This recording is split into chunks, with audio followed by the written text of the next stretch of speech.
Greetings. I am Mr. Archie, and I am here to tell you about how to sign up for band in George F. Johnson this particular year of 2025 to 26. So, first thing you need to know is that if you're joining band, you can also be in orchestra and chorus. You can be in band, chorus, and orchestra, all three. It's totally fine. You can sign up for all three, and those times won't get in the way of each other. Do keep in mind, though, that if you're joining band and orchestra, both these groups have you do lessons. Lessons are where you actually learn to play the instrument. They're the most important part of the whole process. Learning to play the instrument in lessons is very, very important. And those particular things are scheduled by pulling you from class for about a half an hour once a week. And it rotates to a different half hour of time each week, so you're not missing the same subject all the time. But you are being pulled from class once a week with each group, so that means you'd be missing class a couple times.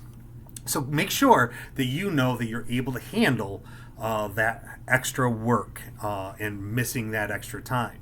Also keep in mind that if you're being pulled from class for a lesson, yes, you have to go, but don't be impolite about it. Make sure you raise your hand. Do whatever your teacher says is the right thing to do for going to lessons. Don't be disruptive, and be very polite about it. If your teacher says you can't go that day for any particular reason, then you can't go, and then you miss your lesson, and that's just too bad. All right. If you do come to your lesson like you normally will, make sure that you make up any work that you've missed. If you missed a test, if you missed some notes, if you've missed a quiz, whatever it is that you missed, make sure that you make that up. If your teacher for any way or any reason seems to think that you're not keeping up with your work, they may pull you from band or orchestra or both if they feel that you're not doing your part in class, okay? So make sure you keep up with your classwork when you are in band. Also keep in mind that to be in band and learn any instrument, band or orchestra, that you got to practice at home.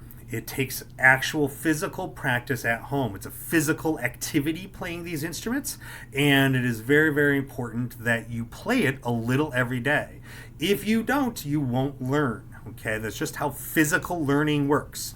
You know, it's why you're able to walk like from one place to another, because you practiced every single day since you were really, really, really little. All right, you've got to physically actually do it every day. For some reason you can't at home, and your parents are not okay with you making the sounds and practicing every day, then you probably shouldn't join band. Okay, you do have to practice at home. Also keep in mind that a couple times a week you're going to have rehearsals, okay? Now rehearsals is different from lessons. Rehearsals are where everyone comes together and plays together songs that they're going to do in a concert, okay? Now, to do that, obviously you got to practice together, or else it's going to be insane. And those particular things, the rehearsals, are actual classes, okay? So once you've signed up for band, you have to come to those. There'll be a rehearsal at the end of the day, every day 3, and then during recess time on day 6. So if you're joining up for band, you are giving up recess time every day 6. It will never be okay to decide to go outside and play or do whatever on recess time on day 6 if you're in band. If you decide you want to skip and do that, you will be kicked out of the group, okay? So you absolutely have to come to the rehearsal every day 6 during recess. There's just no choice on that, okay? It is a class, and just like any classroom time, that is where you have to be, and it isn't a choice to be somewhere else and where you have to be. In school, that's a safety issue. I need to know you are there and that you are safe. I am in charge of you during the rehearsal times, okay? So it's different from lessons, where you're pulled from class and the teacher gives you the permission to come, all right? Rehearsals, you have to be there. That's an actual class. All right. So, while I'm showing you all these different instruments, please keep in mind that a few instruments that you like. Okay, when you sign up, you're going to be putting down your favorite instrument, the one you really, really want to learn. And most people get their favorite instruments, but sometimes I might run out. Maybe there's just too many people liked one particular instrument, and I just don't have enough. So have a second and third choices that you're okay with. Okay, if it turns out I come to you and I talk to you and I say, hey, too many people signed up for what it is that was your favorite choice. Are you willing to take the second? I don't want too much difficulty there. I want you to be like, yeah, second choice is fine. I'm good with that. So really have these multiple choices in mind, okay? But should have a favorite. Now I'm going to start off with the flute. I'll grab one here. So this is the flute.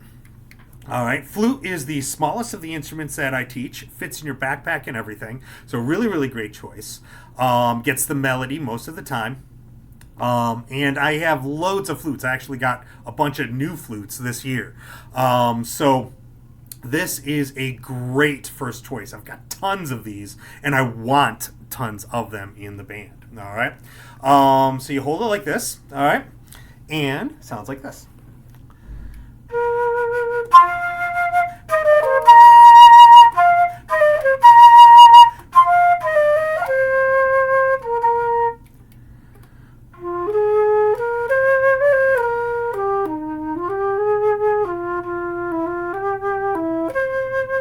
All right, very beautiful instrument. Really, really, really good first choice. Second, another woodwind instrument I will show you is the clarinet.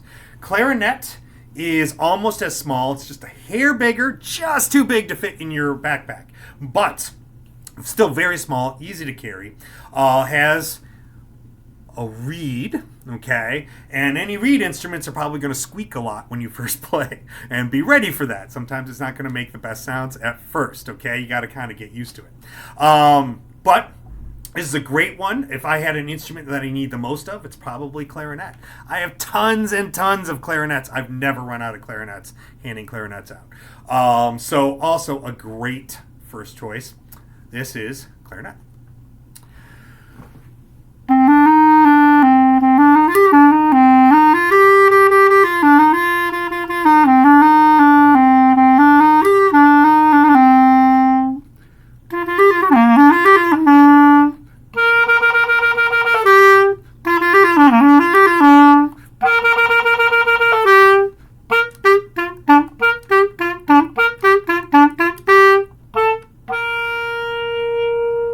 There, and I just kind of stood up weird because I wanted you to be able to see my fingers there. Normally you'd just be sitting like this.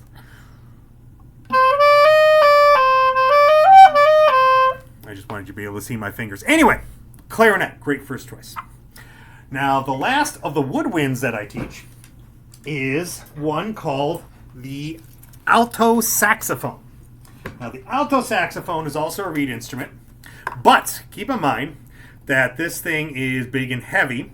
It is heavier than a trombone, and it does have to hang on your neck. Okay, and I don't mean to discourage anybody from it, but I just want you to know that if you have neck issues, saxophone is not for you. I don't want anybody to be hurt trying to play instruments, right? So anyway, saxophone. Now, saxophone's also a louder instrument, a much, much louder instrument. Because of that, I often have to have people... less people on the saxophone than I do some of the other instruments. If your first choice is saxophone, I highly suggest clarinet as a second choice. Clarinet is another reed instrument, so you'd be used to blowing into one like that. The fingerings that you play with are very, very similar. If for some reason somebody moved away and there was room for another saxophone, if you were taking clarinet, it would be easy for you to pick up saxophone and switch over to join the band on that. Also, a lot of people on clarinet learn saxophone in high school anyway. Clarinets aren't in the jazz band, but saxophones are. And so clarinets often learn the saxophone in high school so they can be in the jazz band. But anyway, saxophone's still a good instrument. Need some people on it, just not too many. All right, and sounds like this.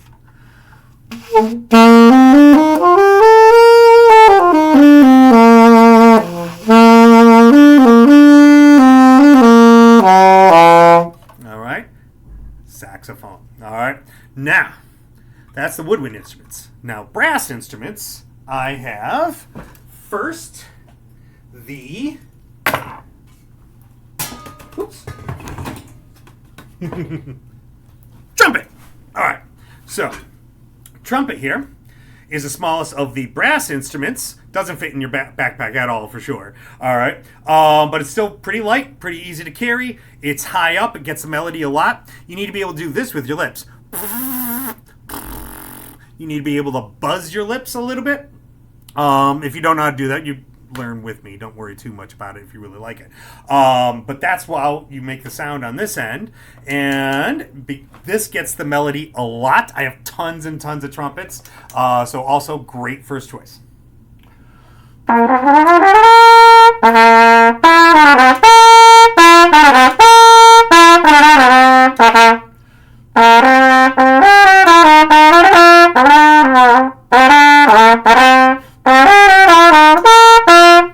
So, trumpet.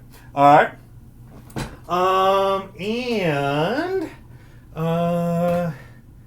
Next I will show you the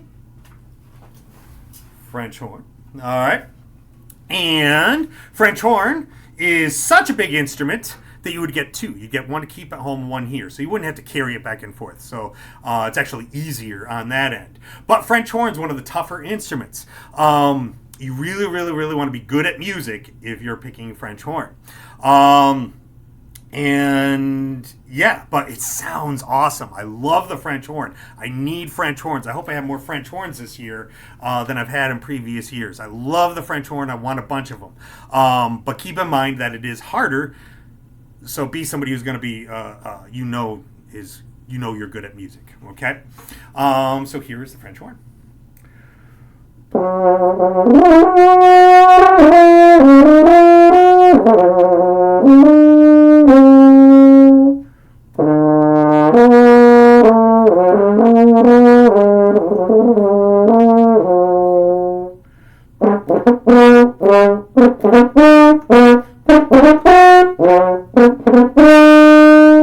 All right, French horn, good. Hope I get some people on that. Next one I'm going to show you is the trombone. Trombone's a low-sounding instrument. It's a little bit bigger and very, very weirdly shaped. But it does fold up into a case that you carry back and forth. This doesn't need to be a two-instrument thing. So this guy is the only one with a slide, so it can do things like this. All right. But it plays normal melodies as well.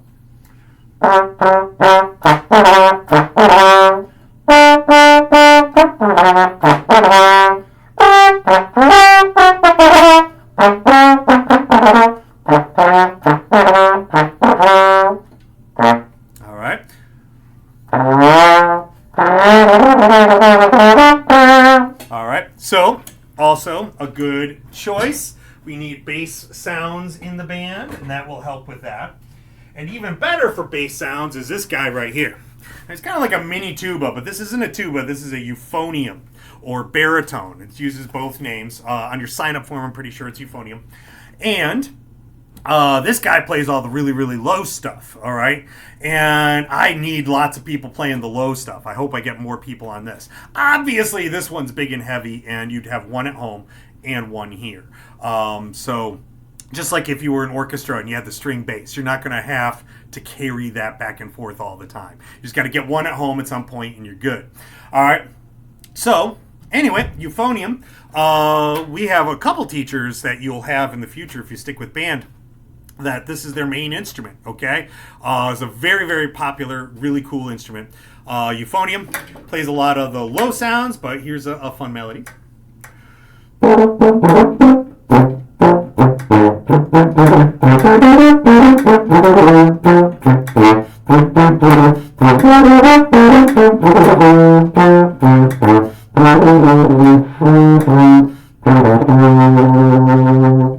All right, so the euphonium, hope a lot of you join on that. And very rarely, it only happens sometimes. sometimes somebody actually takes a tuba. Now, a tuba is literally twice the size and like almost 3 times as heavy as that euphonium. All right, so you got to be really brave to take this guy on. But every year, I often have 1 or 2 students who get interested in this guy. So, if you're interested and you want to brave such a massive sound, this guy has a really low stuff. This is a tuba.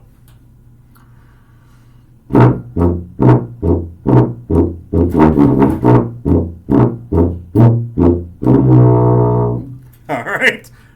Big and heavy. All right. But honestly, the best tuba player I've ever played with was a lady who was literally smaller than me. So it's possible. It's totally a thing to be able to make a sound on this guy, but it's big. Okay. And lastly, is percussion. Okay. Now, percussion is the drums, the things that you hit. And I get a lot of students who grow up thinking that percussion is going to be easy. That their parents tell them, "Oh, you love hitting stuff. You're going to be good at drums." That's not necessarily the case. If there was an instrument I was to say was the hardest of the instruments that I needed to teach, it would be drums. Okay. Drums are very, very challenging. You got to learn all the drums. You can't just learn snare drum. You can't just learn xylophone. You have to learn the bass drum, the xylophone, the cymbals, the tambourine, the triangle, the xylophone, the glockenspiel. You have to learn all of it. And you have to be really, really good. It is extremely challenging to do the very, very difficult, controlled bounces on with the stick. People think you're just hitting it like regular, and it's different ways of hitting it that's got to be just right. It's very, very exact, and it's not easy. Now, don't get me wrong. I don't mean to discourage anybody. I need drummers, okay? They're very, very important for the whole band to sound right. I need the drummers there. But I do have to limit how many join on. It is a very challenging instrument. I can't take too many. It's very difficult to teach too. So do your best. Really make sure, just like the French horn, if you're taking percussion, you want to be really, really solid that you're gonna be able to do the extra work that it takes to learn on the drums. Okay, so that's percussion is the big word for drums, glockenspiel, all the stuff that you have to hit to make sound. All right. All right. I kind of feel like I should, if I can find it, I would like to play one more thing in the flute. I kind of feel I went by quickly on the flute, and sometimes in the year, not as many, I think, because it was only at the beginning, sometimes not enough people join on flute. And I need tons of flutes. And it's a very good one. So let me play one more piece on the flute for you.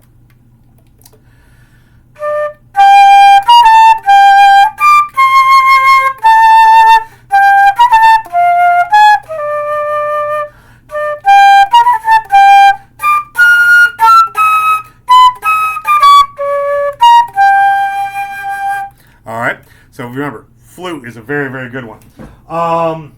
Okay, now, to sign up, you need to get the sign-up form. Okay, you can get that from your teacher or from me. It has to be completely filled out, and it does have to be signed by a parent or guardian. Make sure it is signed. Don't just hand whatever in. Make sure it's all filled out. Don't just, write one little thing on it, okay? Make sure you have your full name on it. Don't assume I know everybody's, full name based on just your first name, okay? Put your first name and last name, all your parents, guardians, all the emails, what it is that you want to learn to play.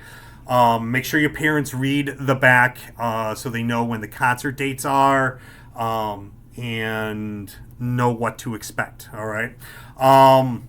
Get it signed, hand it into your teacher first, your classroom teacher first, then they will bring it to me, okay? Don't skip that part of the process. Your teacher needs to know you're joining band as well, okay? So give it to them. They'll compile a list so they know that you're in band, and then they'll put it in my mailbox, and then I'll start figuring out who's playing what. Once I get them all, then I can go around and see if somebody's got to take a second choice because too many people signed up on saxophone or something. I'll talk with a few people and fix that, make sure that we work that out. Then I'll make rental contracts. You can't just take the stuff home. You have to sign a contract promising that you're going to return it, promising that you'll fix it if you break it. Okay? So you want to make sure that you sign those contracts after I get them out. So I'll hand them to your teacher. I'll put it in your teacher's mailbox. Your teacher will give it to you. You take it home, have a parent fill it out, sign it, bring that back. Once I have those, I can schedule all your lessons. You have to have a lesson learning how to put the instrument together and keep it clean and treat it properly so it doesn't break. And I have to have that rental contract before you can take the instrument home. All right. Once we get there, then we're in full swing, and it's going to be fun. It's going to be an amazing year. I've already picked out some great music. I think you guys are going to absolutely love it. I hope to see you joining band, and may the force be with you.